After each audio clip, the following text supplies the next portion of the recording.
The first thing I'm going to talk about is that Beetlejuice 3 is officially in the works. Now, I'm not surprised by this. Beetlejuice 2 made 151 on a 100 budget. So that movie was a box office hit.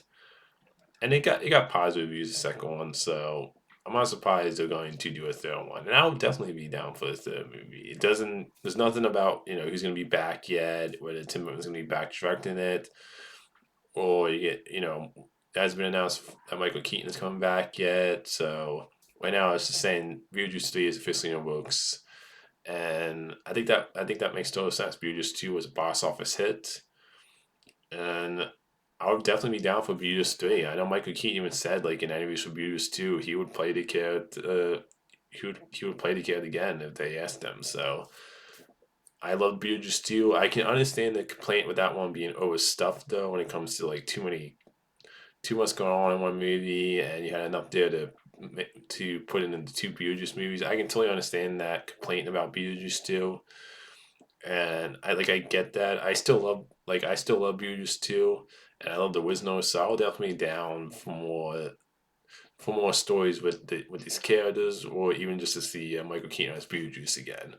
So I'm glad to hear the third one's in the works because I did love the second one and I love the first one, so I definitely can't wait for a third Beetlejuice movie. The next topic is Sinners opened to 45, so it exceeded expectations. It was tracking to open to 40, and it took the number one spot at the box office. Minecraft made 41 something in its third week. And I know that movie in its second week took like a 50% drop off, and Minecraft has made like 721.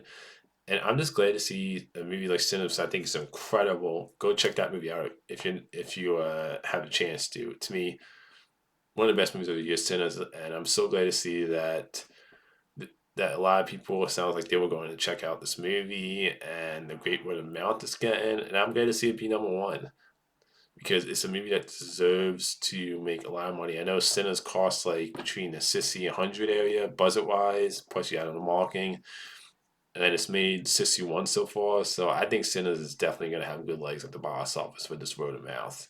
I think a lot of people were hyped up to see it. I think the trailers did a great job of getting people excited. So I'm just happy to see Sinners overseeded expectations at the box office and that it was number one. And even though I haven't seen Minecraft, I'm happy that movie's doing well. I like this is a movie I'm gonna wait to watch digitally. I don't really interest in theaters, but I'm just happy to see that a lot of people are going out to see Minecraft and Sinners.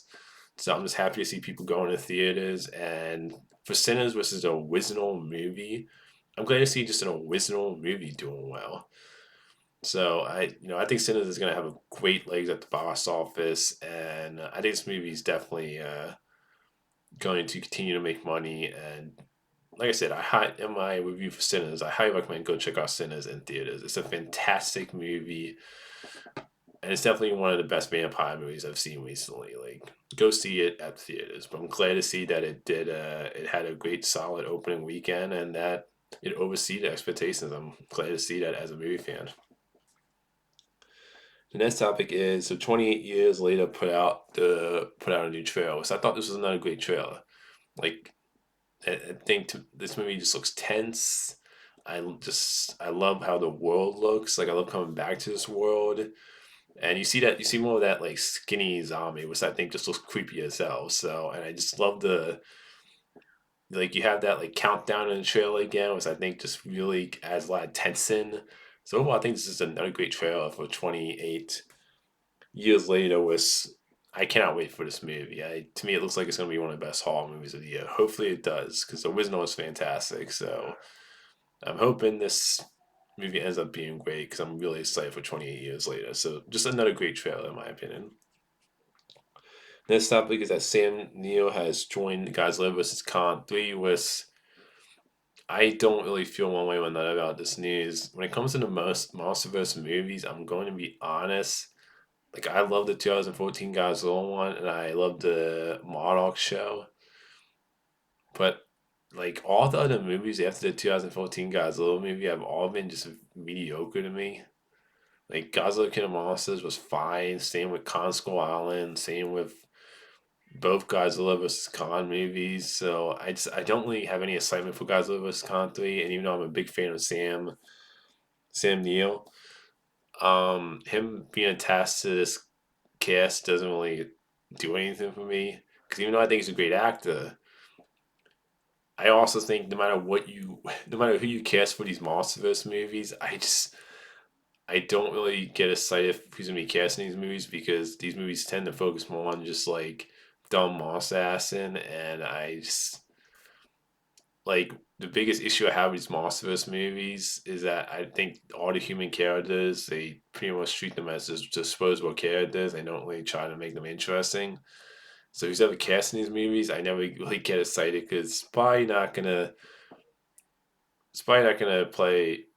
It's probably not gonna be an interesting character. Like they don't seem to really care that much about like giving these movies any interesting human characters to really follow or connect to. So yeah, this doesn't really do anything for me. Like I'm not personally really excited for these MonsterVerse movies anymore. And no matter who you cast, I just don't really get excited if you're just gonna like make it.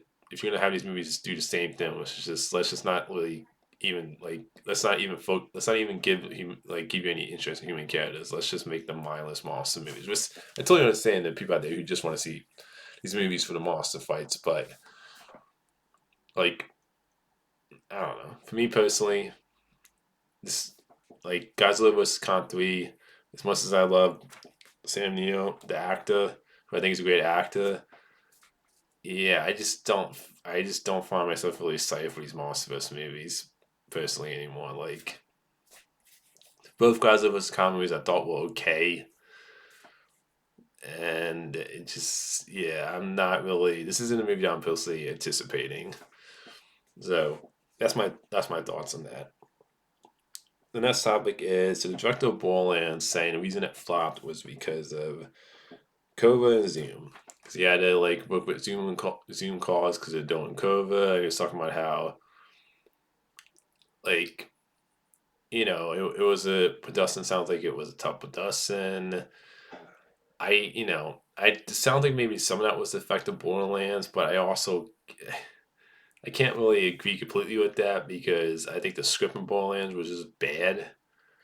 And the director, who I believe his name is Elon Roth, is that the name of the director? I think so. Yeah, I think that's the name of the director, Elon Roth. I don't think he's really a great director. I think he's an okay director. So it's just, I think there's really other reasons why that movie flopped. I mean, it sounds like it was a tough production with Kova and like having to. I guess sounds like he wasn't really with the actors as much because of Kova. You had to do Zoom calls and all that. But I mean, that movie that Borderlands movie was just bad script level wise. It felt like everybody in that movie was felt like you had people who were just miscast in that movie, people who were just throwing in the performances in that movie. So I can't really agree that was entirely why Borderlands flopped. Like that movie just has tons of issues script wise and the acting not being like either phoned in or just being miscast in the movie. And so overall, I think the movie is just a bad movie. So yeah, I could see that being a little bit of an effect when it comes to but I don't really agree with that being a reason it flopped Borderlands. I think that movie was just a bad movie personally. No offense to people if you're somebody out there who enjoyed that Borderlands movie or loved it, all the power to you. But I don't really think the reason that movie flops is because of Zoom calls and Kova and the tough production on that movie. Like to me that yeah, maybe it could affect. Yeah, could that affect maybe the quality of the movie a little bit maybe, but I think that like Borderlands, I just felt like had a bad script when I watched the movie. Like it felt like a barely written movie. So yeah, I can't really agree with Elon Musk being that like Zoom calls and Kova is the reason Borderlands flopped. I just think it flopped because it was a bad movie personally. No offense to people who enjoyed or love that movie. The next topic is so Matrix 5 is in the works. With I'm going to be honest. Even though I love the original Matrix movie, I'm not really all excited for another Matrix movie because I have not liked any of the Matrix sequels. Matrix Reloaded wasn't a fan of. Matrix Revolution wasn't a fan of. Matrix Resurrection I really was not a fan of.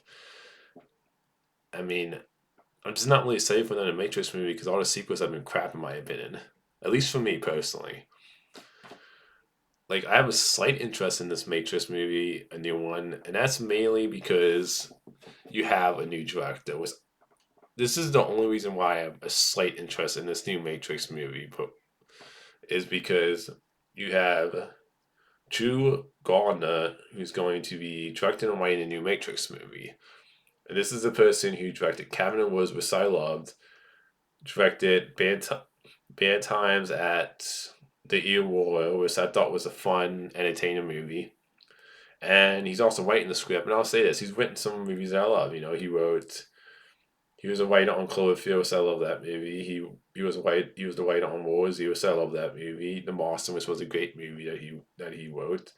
So I will say this: you know, the two movies he's directed, one I love, one I thought was fun and entertaining, and he's written some really good to great movies.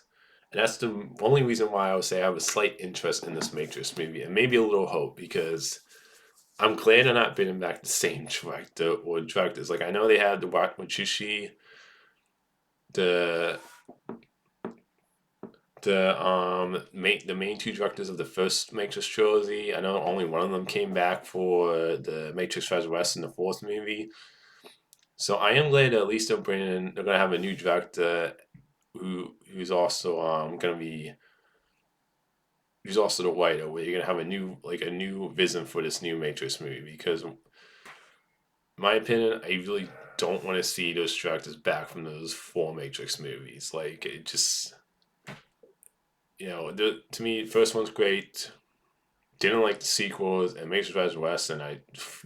That to me was the worst one out of those movies.